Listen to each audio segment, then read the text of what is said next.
Hello, assalamu alaikum, everybody. Hope you're all safe, sound, and healthy. And I'm back. There were so many things I wanted to say over the days, but to be honest, I just didn't even feel like talking. But I don't know. Everybody seems to say that, this Ramzan is going very fast. But as I've commented on this even before, to be honest, the past two Ramzans were actually much, much faster. I don't know. I mean, this Ramzan is also supposed to be as peaceful. As I said, the last Ramzan was just as peaceful, especially weather wise, season wise. But to be honest, the last Ramzan literally, literally whizzed by. Okay, you just opened your eyes and 2 weeks had gone. But here, I literally felt every day. And I don't mean it in a bad way, but I mean, it reminds me of the 90s when I remember I used to literally feel every day. I could feel the 24 hours and I could, so feel the moments. And I could actually say that, yes, 24 hours actually passed. You know, that feeling is back for the first time in decades in this Ramzan. I can feel every day passing by. So for me, this Ramzan is actually pretty slow. It's going very slow. I mean, just look at us. Look at us. Okay. Look at the date. The date here is it's the 19th. Seriously?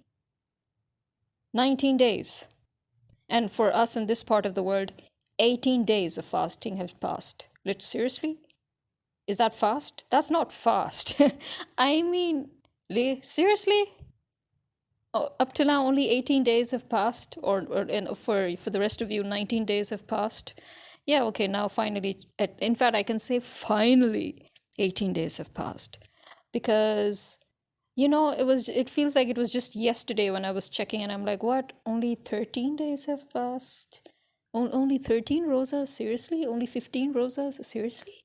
What's going on here? The days are supposed to be flying by, but I'm feeling every day, and it's just only 13 rosas have passed. So, yeah, today, in fact, I can say, oh, finally, 18 days have passed. 18 days of fast. So, yeah, I mean, to me, this Ramzan has not been fast at all.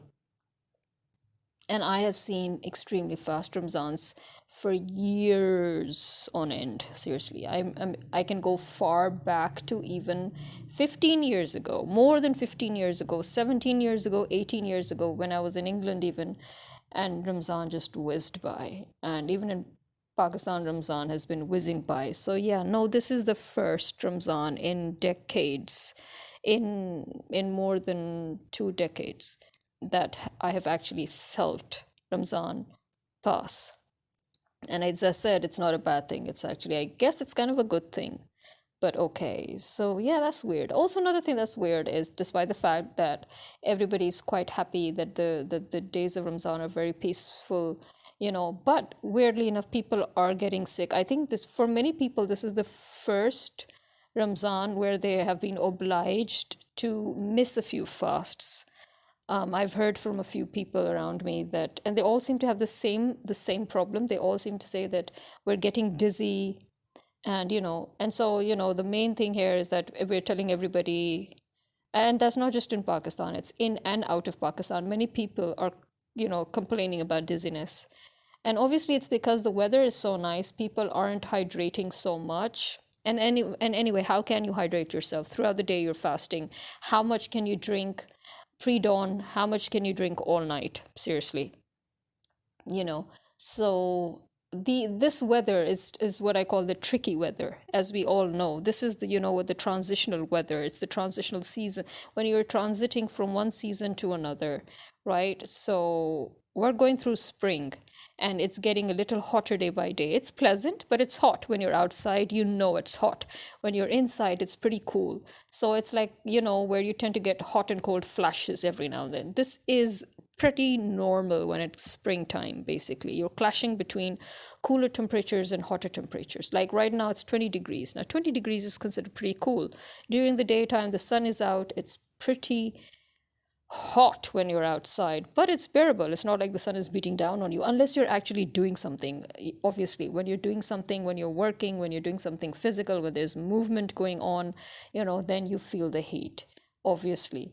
But other than that, as I said, it's pretty okay. It's pretty pleasant. But as I said, this is the tricky weather. This is why.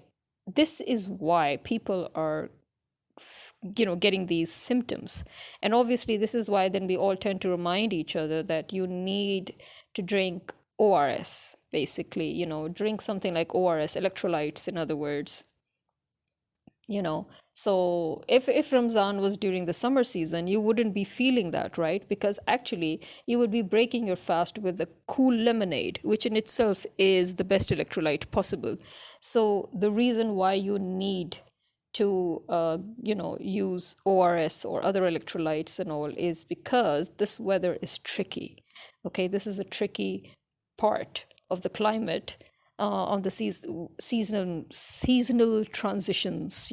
So this is the time when you have to be very careful when you think that you need cold water, but you actually shouldn't still begin drinking cold water. It's that time. So yeah, we all need to be careful. Mashallah, for me, I don't ever get these symptoms as such.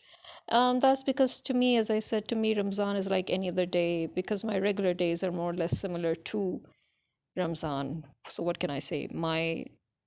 As I'm an insomniac, so my sleeping pattern is also more or less the same, whether it's Ramzan or not. My eating pattern is also the same, whether it's Ramzan or not. So yeah, to me, it makes no difference, to be honest. Except that, yeah, on regular days, you tend to drink some, like either it's tea or it's water or it's, ginger tea or it's lemon water or whatever. But yeah, but during Ramzan, as I said, throughout the day, you can't even drink anything. So that's the only difference. But to me, Ramzan is just like any other days. I guess that's why I've never really felt Ramzan as Ramzan. Yeah. But anyway, putting that aside, that also reminds me that people are always, saying, oh, but you must do Sehri because it's Sunnah and this. It's true. I'm sorry. It's true that Sehri is Sunnah. But you know the meaning of Sunnah, right? Sunnah means it's not an obligation, it's a preference of the Prophet. So, and also, if you actually read the Sunnah properly, the tradition of the Prophet, it's not that you have to eat Sehri, okay? The Sunnah is you have to have something for Sehri, even if it's water. Yes, that is the actual Sunnah. So, when people are always, trying to argue with those people who cannot eat Sehri, there's so many of us, and I'm one of them, by the way. There's so many of us. We can't eat Sehri, okay? That's how it is. And also, it doesn't even make much sense to most people eating Sehri because they're eating throughout the night. When you're eating throughout the night, it's obvious that you're not going to have a heavy Sehri. So when people argue and say, no, it's Sunnah that you should eat Sehri, no, it's Sunnah that you should have Sehri. There's a difference. And it is made very clear by the Prophet too, by the way. If you read, again, as I said, if you read the hadith and if you read the traditions of the companions of the Prophet and if you read the traditions of the Prophet himself, you will understand that it was made very clear that the Prophet said that have something for Sehri, even if it's just water, because it's a blessing from God. Obviously, it's a blessing from God because you have to begin a long day of fast, and it is always better to fortify yourself, right? That is the whole point. But it's not sunnah that you have to eat something and you have to eat something heavy during Sehri. No, I'm sorry. Please, whenever you quote a sunnah, whenever you quote a hadith, try to be as precise as possible. I know we tend to sort of, and I'm one of those, I know, we tend to sort of summarize the whole thing and, just say, oh, this is, I understand, because we expect the other person to know what we're talking about. But you know what? Sometimes the other person does not know exactly what you're talking about. We have this thing where we literally expect that, oh, we'll just summarize it and remind the people that it's sunnah, and they know what we're talking about. But as I said, we sometimes do not realize that actually people do not know, because you see, it's a tradition that we always quote Sehri as sunnah. But have you ever heard your parents quote the complete hadith, or have you ever heard any Maulvi quote the complete hadith, or have you ever heard yourself quote the complete hadith? We always say, oh, it's sunnah, period. Oh, you have to have sehri, it's sunnah, period. Oh, it's a blessing from God, period. You see? And that's how the Chinese whisper begins. So I think we need to be a little more careful here, because the sunnah is, if you can, it is preferable that you have something, anything, even if it's just water. And most of us who don't do sehri, do you know what we do? We do drink a bit of water, and we do drink tea. There you are. We fortify ourselves anyway. Yes, though there are times when we completely let go of sehri. I know I have done that too, where there are days where I haven't even had. I'm not talking about this Ramadan. I'm talking about years ago. For many years, there have been many Ramzans in which I haven't had sehri at all. But you know what? I still have had something to fortify myself before the actual pre-dawn meal. So it's okay. I'm just trying to tell you that it's okay, because you see, the whole point is everybody has a different metabolism, everybody has a different digestion process. So you can't just force everything on everybody. And in Islam, what is the biggest sin you can commit? Forcing people to do something that you want them to do. And that is why I say that if you just keep even this thing in mind, we're all going to hell. We're all going to hell, seriously, because the amount of dominance that we have, the amount of imposition that we do on each other, it's suffocating and it's toxic. And it's absolutely one of the biggest unforgivable sins in Islam. And we're all doing it. We're all just doing it, So learn to back off a bit, just back off a bit, please. So similarly, as I said, when it comes to Sehri, another point is, which thankfully nobody debates. People are very, very clear enough to say that, oh, this is our preference. Thank you so much. This is the first time I've actually heard people talk about their own preference rather than trying to attribute it to some sunnah or hadith. Thank you so much. So in that case, I'm not going to argue with anybody. Yeah, because it is true that there are many of us who try to do our sehri way before the actual azans take place, because we just want to relax. And again, I'm one of those that, even though I don't even do sehri, but if I do prepare sehri for everybody else, I try that I should do it, not at the 11th hour, but I should do it at a point in time where everybody can easily eat, But my mom is different. My mom, she would, wait till, a bit later, and then she would, basically end her sehri when the azans sound, which is absolutely fine, because again, if you want to argue on religious points, this is what the Prophet did. The Prophet himself did. He and his companions and all the Muslims, they ate and drank all the way up till they were ready to stand for prayer. So they ate and drank through the azans as well. So again, so there are, the older generation, amongst my mom's generation, you can say, and the older generation, you will see this practice very common, where they tend to finish their sehri off during the azans, while the azans are being heard, which is perfectly fine. And then you have people of my generation, where we kind of do not like to leave things to the 11th hour, and we feel that why should we even, go on that panic mode? We would rather relax and let our digestion process begin, so that we can just get up calmly and pray when the time comes. So, it just depends. It's your own personal preference. So, yeah, I'm one of those where I really prefer that even if I have to have just tea, I should be done with it. I should calmly have my tea slowly and be done with it before the azans begin, right? To each their own. Okay, it's, as I said, this is a very, very, very personal preference, and there is nothing in religion that tells you that you have to do it this way or that way. They have shown you the maximum limits you can go to. So they have shown you that you can eat throughout the night, and then you can eat pre-dawn meals all the way till you're ready to stand for prayer. That shows that there is no limitation here where you have to stop 15 minutes before or 20 minutes before or 10 minutes before. No. So that was, to get all this ridiculous sort of a thing out of the way so that you know that it's personal preference, period. Okay? So that's a good thing that was made clear. And similarly, again, iftari, although this we all agree that the whole point of Ramzan is to learn to eat healthy, to learn to eat less, to learn to control your temptations, regardless of whether it is to do with, food or to do with any other thing in life. To learn to live without wants, to learn to control, in other words. So, but it's weird how as soon as it's iftari time, everybody just splurges and they splurge on the most unhealthy foods, fried foods and this and that. But obviously, again, there are more and more and more people who have become more and more conscious about it.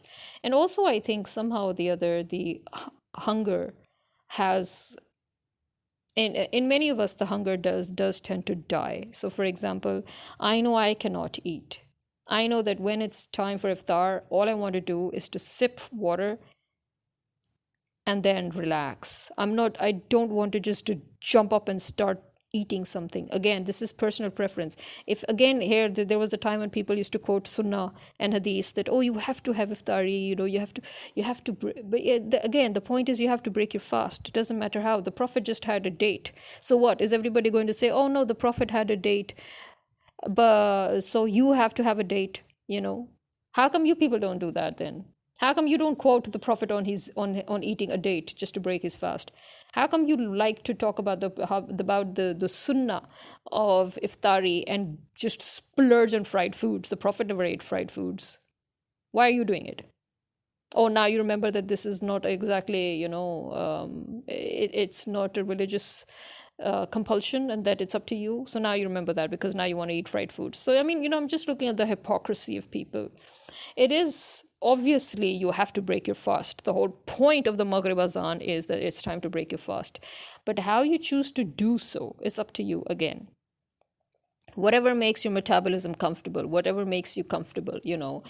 For me, I cannot just start eating immediately. No, I would rather just drink a little bit of water, relax a bit, pray, and then eat slowly, later on. Although it is sunnah that you eat first and you pray, I know, and it's not just for iftari, by the way. If you have to go all the way to sunnah, it's not just for iftari, it's for regular days too, by the way, where if there is food, it's time to eat, but the azan sounds, you need to finish your food, you need to eat first, and or not even you need to, but I mean the preference is you should eat first and get that out of the way and then pray. But again, it's not an obligation, it's a preference. So, for example, there are people like me who cannot eat comfortably. If the azan is sounding, it means I have to pray. I just cannot be comfortable, right? So I pray first and then I eat. That does not mean that I'm going to be punished for this. Or, this is just my personal preference that I prefer to eat at a later stage and I prefer to pray first because I do not like to be in that state of mind. But again, as I said, that in Islam, there is no such thing in Islam. The whole point is just eat, and then go and pray. It doesn't matter. In fact, that's what you're allegedly supposed to do. I'm saying allegedly because I'm using the word supposed, which, again, shows a sort of a requirement. And it's not a requirement, it's just a preference. So there we have it. So, yeah, I mean, it's interesting. It's absolutely interesting how we tend to, we tend to talk about the traditions of the prophet and all, but we tend to expect the others to understand the full tradition, and then we just summarize it and we say it's sunnah, and we expect everybody to understand what we're saying, but then things go wrong. It's like how when we're talking about hairstyles, for example. Interesting thought there, by the way. Interesting thought? No, more like interesting conversation that once I had when my dad was like, he was like, I'm wondering why and how do you think it started that it was expected that women should have long hair and men should have short hair? And, is there any traces of it? Do you think it started with the Hawa, Eve, So do you think it was from there and all? And I was like, I'm not sure about that, you know. And then when that conversation, I kind of revisited that conversation in my mind many times. I'm not going to go into the depths of the conversation. I'm just giving you the gist of it as to how, we were suddenly thinking, my dad was suddenly thinking about that. And he's like, how far can we trace this? Does it really begin from Hawa? Is it that she had long hair and that's why, you know? And then, then as I said, I kept revisiting that conversation in my mind so many times. And then finally, recently, a few days ago, I guess, or yeah, I decided to go into the depths of this whole thing, because we do know that in Islam, there is no ruling about the length of hair. But there have been, in the past few years, there have been many people who seem to believe that no, in Islam, actually, a woman is not allowed to cut her hair very short and all. And then I scanned through everything, and I found out that no, actually, there is no such thing. No such thing. In fact, the Prophet's wives, they tended to cut their hair really short. That those short bobs, basically, I'm saying short bob to give you an idea of the length of the hair, so when you tend to cut a short bob, right? Yeah, that is how short they tended to cut their hair. And we're not talking about just one wife, it's written his wives, so it means most of them tended to cut their hair really, really short. And when it comes to the Prophet himself, too, they said that the Prophet was seen from a completely shaved head till all the way to the nape of his neck. That we know, right? We know that that his hair would sometimes be as long as till the nape of his neck. And then, it was described that many times, when because of traveling and everything, because he couldn't cut his hair, and in those days, traveling took a very, very long time. It's not like you would take a plane and fly in a few hours. It would take days, weeks, months. And if during traveling he wouldn't have been in the position to cut his hair, and he would let them grow, what he would do is he would braid them in the typical Arabian 4 braids that men usually did in order to groom their hair or to tie their hair. A lot of things got cleared very fast. And that was that the only hadith that anyone could find regarding, and this is the authentic, we're saying, in fact, there is just one hadith really, and this is the one we've been listening to since we were kids, and that is that the Prophet said that you should not use artificial hair to lengthen your hair. That's for women, right? And in that case, that's why we understood that he was talking about wigs and obviously hair extensions. So hair extensions and wigs, they are used to artificially lengthen your hair. It is said that that was not allowed, right? But that's it. And there's a hadith which is a bit. It's not exactly. I mean, you can't find it. You can't find many. How do we say it? You can't find it enumerated many times. I mean, it seems to be only once that this hadith has been narrated. That's it. And that is that the women should not shave their head. Okay, that's it. So the wigs, the hair extensions or wigs, and the shaving of the head. That's it. And that again is just one instance. I mean, you cannot find many people saying that, yes, we heard this, yes, we heard this. Normally what happens is that even though you have to have multiple people saying that, yes, we did hear this from the Prophet, yes, we did hear this. But this seems to have been just one or two narrations at best, and that this is the only sole hadith with regards to hair, right? And there's another hadith which in the recent couple of years, some weird ass person decided to reinvent his own interpretation of that hadith, which was actually a very, very clear hadith for the longest of time. I don't know what suddenly happened to that person. He probably thought that, oh, he figured it out and nobody else all this time had figured it out.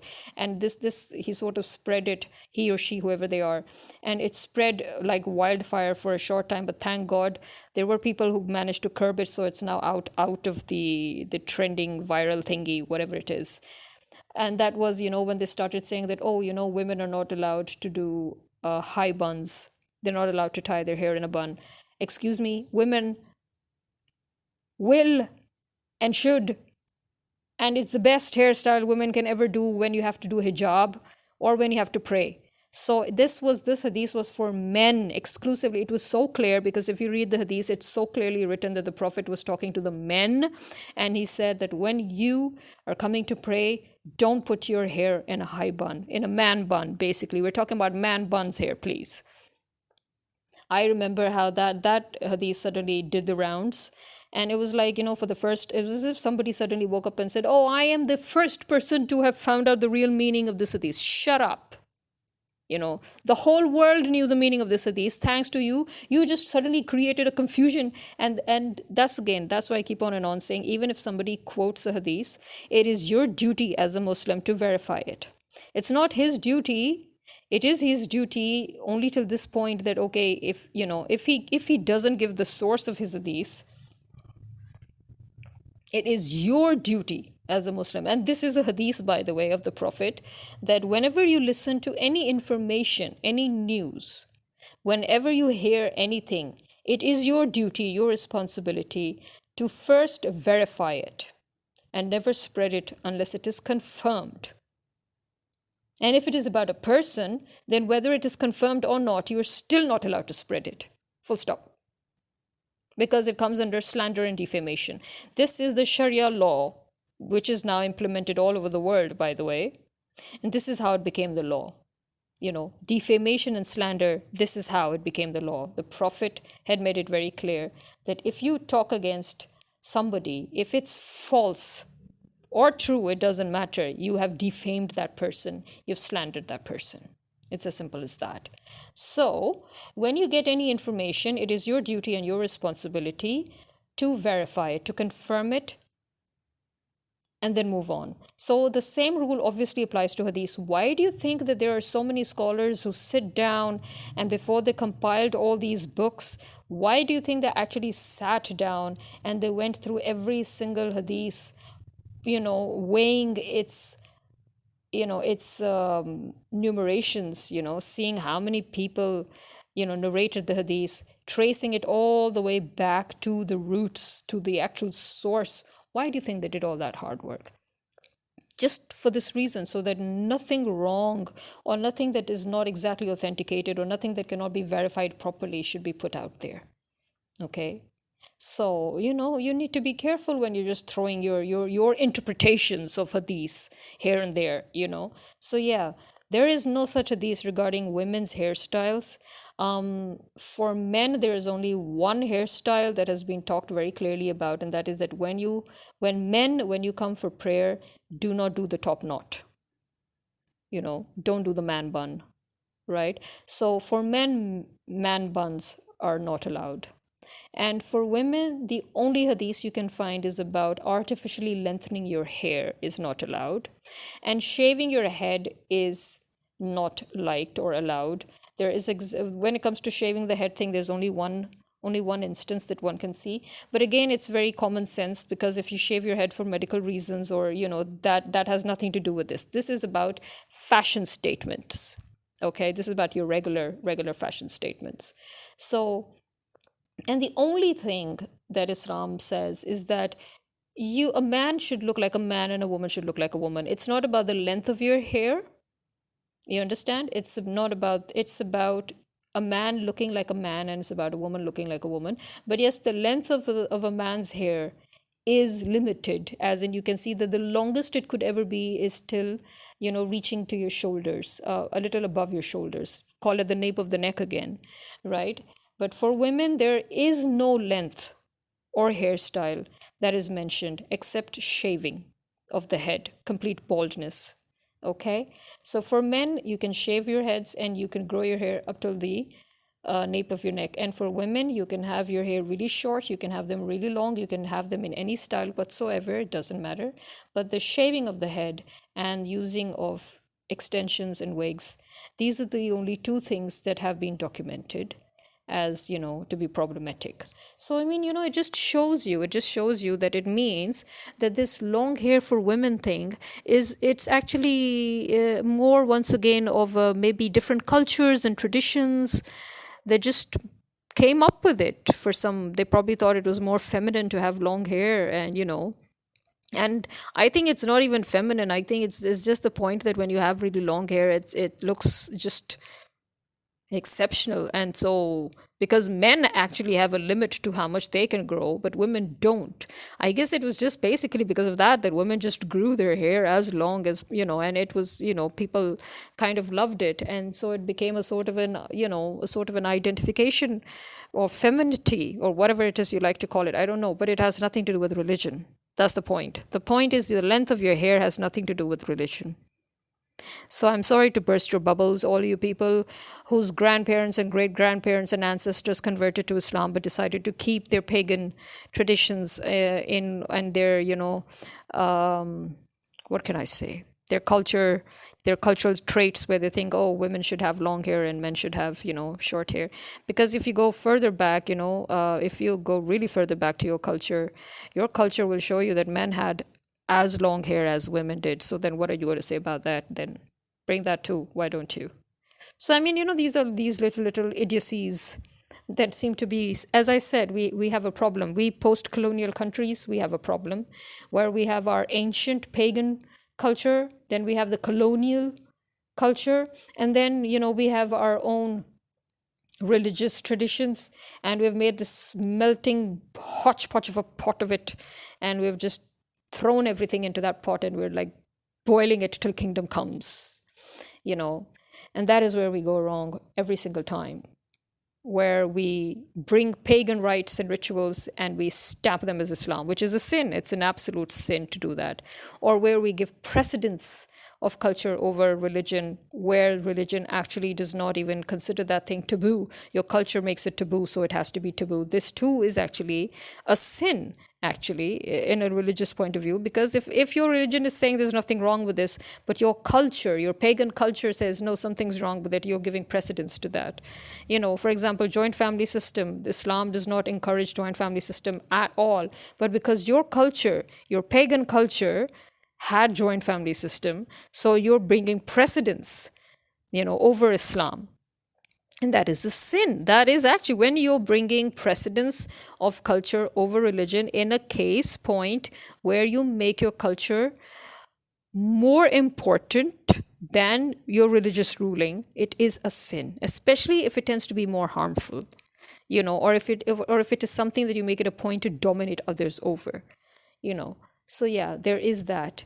So there are a lot of things, that is why we say we have a toxic culture. The reason why our cultures or our traditions or our societies become toxic is because we are still deep rooted in that paganism, despite the fact that we have all converted to either Christianity or Islam or, Judaism.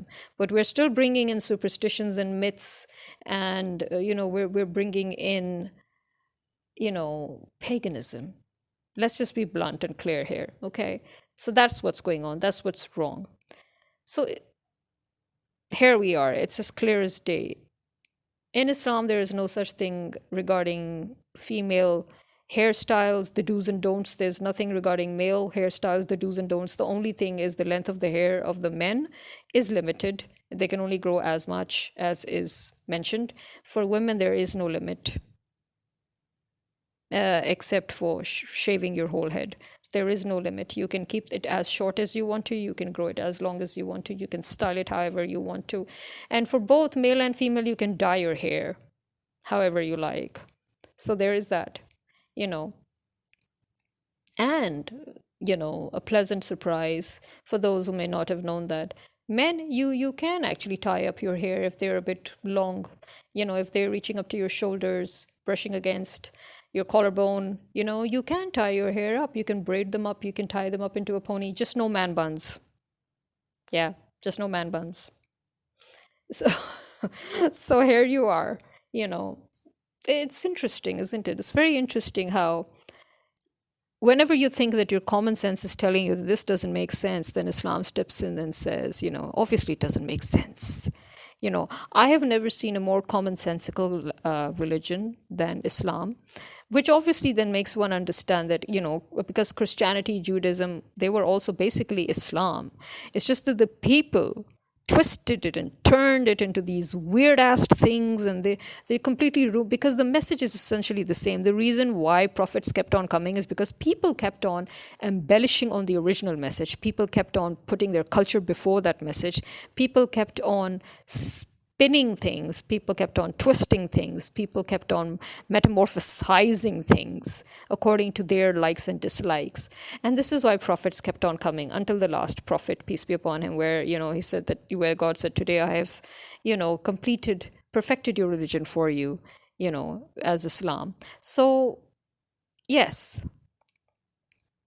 And Muhammad, peace be upon him, will be sealed as the last prophet, and there will be no prophet after him, and there will be no more messages after him, because it's now complete, because God kept on sending the religion the same message, part by part, part by part, part by part, and then at the end he sent the whole complete thing, and he's like, okay, that's it, now you're on your own.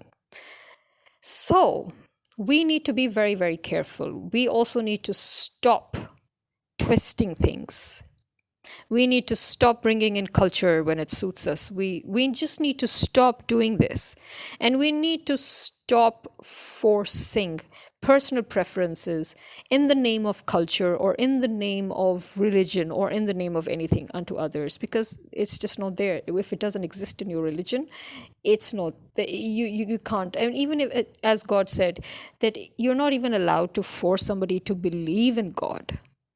If you're not even allowed to force somebody to believe in God, what makes you think you're allowed to force somebody to eat what you want them to eat, to wear what you want them to wear, to study what you want them to study, to work how you want them to work, to do what you want them to do, to live their lives the way you want them to do? If in Islam there is no problem in living their lives the way they are living, if it's not going against Islam, then why do you have a problem? That's my problem with people.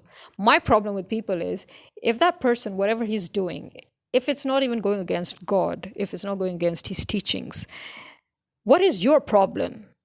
You're living, and the people, the kind of people who do that, these are exactly those people who live their own lives doing whatever shit they want to, whether it is in sync or against religion, by the way, whether it's in sync with or against religion. They're doing whatever jack shit they want to, but they're the ones who are always trying to force other people to live the way they want them to. Have you noticed that? People who actually dominate others, are those people who are narcissists. I think they're the ones who have a bit of a God complex. They're the ones who you need to look out for. In fact, they're the ones who you need to kind of push back, and you need to then sort of give them the religious slap.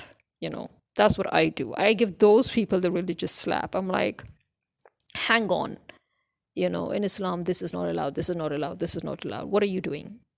What are you doing? I mean, who are you to tell me, that you want me to do this or do that? It's not even in Islam, so why am I even obliged to do it? So there are these things that we need to be very, very careful about.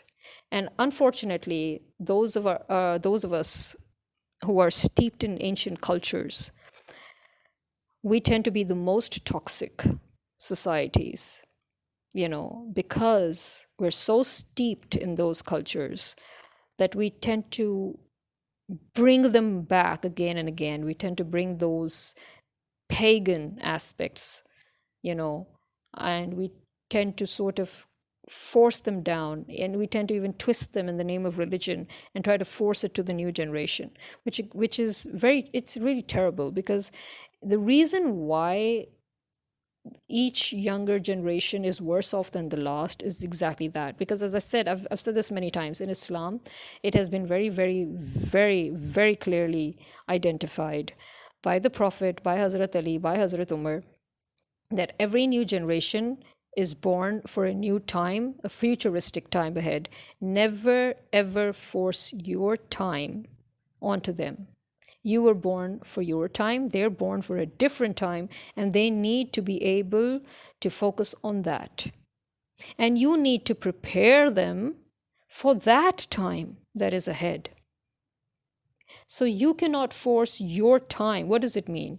Don't force your culture. Don't force your point of view of your time. The only thing that you can pass ahead to the new generation is the lessons that are timeless. What are those? Moral values, mannerisms, etiquette. These are the three. And moral values, why moral values encompasses the whole, it encompasses religion as well as secular, it's the same. Similarly, etiquette and mannerisms, again, your religion, it has taught you a lot of etiquette and mannerisms, which is part of your social life, mannerisms and etiquette as well. So it encompasses it all. These are the three things that are timeless, that are eternal. You need to keep on passing down through each generation. But strangely, these are the things that people are now not bothering to pass down to the new generation, but they still want to stamp their own time onto the new generation. That is just so weird. In our time, we did this. In our time, we did that. We used to live like this. We used to live like that. We did this to our parents or with our parents. We did this with our children. We did that. Stop that. That is not what you're supposed to be nagging your next generation about. Your next generation, the thing you need to nag them about is how to prepare them for the times ahead. You're talking about times past. What you studied in your time doesn't apply today. Here's a very good example. What we studied, remember when we studied science, Pluto was an actual planet. Now suddenly Pluto is a dwarf, and the poor thing is being removed. Although, to be honest, whether you consider it a planet or not, who cares? Pluto's still in its orbit, I mean, people like me, we're just going to say that. We're going to say, okay, who cares if you think that Pluto is a planet, and who cares if you think Pluto is no longer a planet? The point is, it is still there, and it is still existing, and it is still in its orbit, and it is still with the rest of the planets, whether you like it or not, right? But again, information changes, right? To us, Pluto was a planet. Now it's no longer a planet. There you go. Information changes with time. You have to update yourself according to time. Time is something that is not stagnant. It is forever moving, and we have to keep up with it. How can you keep up with it when you still try to bring whatever has already been brushed past back to the front? That is my problem with people, They talk about the past. This is talking about the past. When you keep on bringing in your time and pressing it against your children who are supposed to be preparing for the future time, and yet you are always telling others not to think about the past when they are suffering the consequences of a very bad decision. That again shows how stupid people are and how people do not know the definition of the past. You know what the past is? Something that is done and dusted and is no longer consequential in today's world. That is the past. It's not happening. Its repercussions are no longer taking place. That is the past. But if you've made a decision and that decision has results that are still ongoing, it's not the past. No, that is the past that you actually need to look at, because that is the mistake you need to learn from. That is not something you need to call the past. That is my problem with people when they talk about people suffering that, they're in the past. They're not in the past. The fact that they're still suffering is proof that it's not the past. You know what's the past? Your past life is the past. Whatever you did in your past life is the past if it has no consequences to the present. Your childhood is your past. Let's put it that way. Your previous jobs are your past. You've learned from them, you've moved on, you've got new experiences, you're getting new jobs, you're moving on. Anything that allows you to move on regardless is the past. Something that has become a part of your present and can even be a part of your future is not the past. For example, the decision of Pakistan.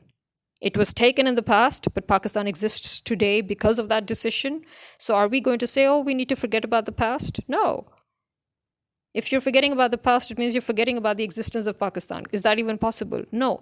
Decisions that are at present, ongoing, the consequences of which are ongoing, that cannot be regarded as the past. That is just something that began in the past and is still going on. So it's not the past. The past is something that is done and dusted and has nothing whatsoever to contribute towards the future now, in the present, or in the future. Okay? Please get that straight before you keep harping about pasts, when you look at, when you're talking about nostalgia, that is you looking into the past, and that is you delving into the past. Okay? But decisions that have repercussions, that is not the past, because they're having repercussions. It's ongoing. Anyway, I think I've talked enough.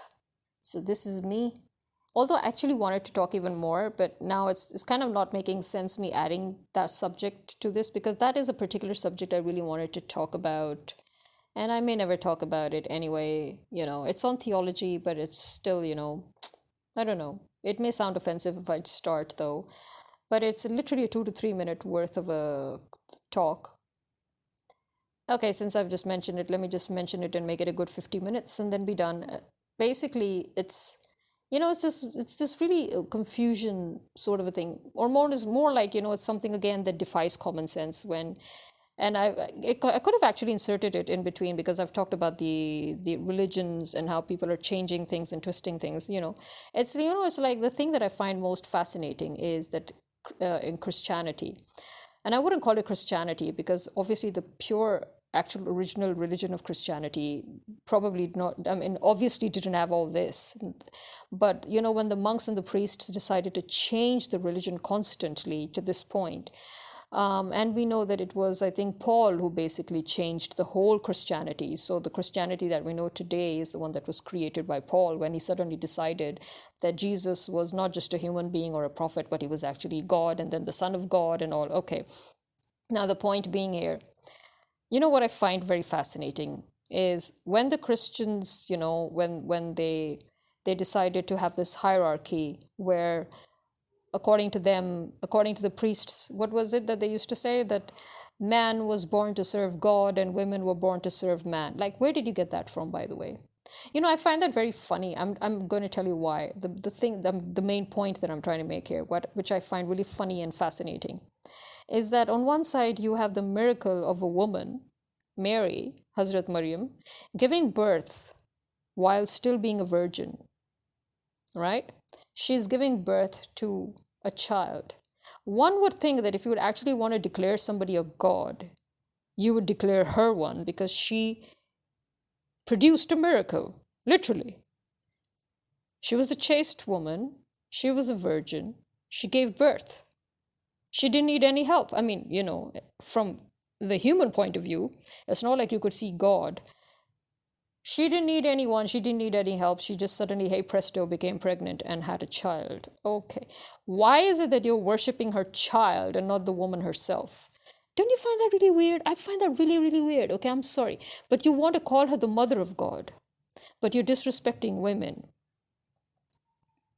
Don't you find that weird? Is it just me? Seriously? Am I the only one? I have been thinking about this for years, for eons, really.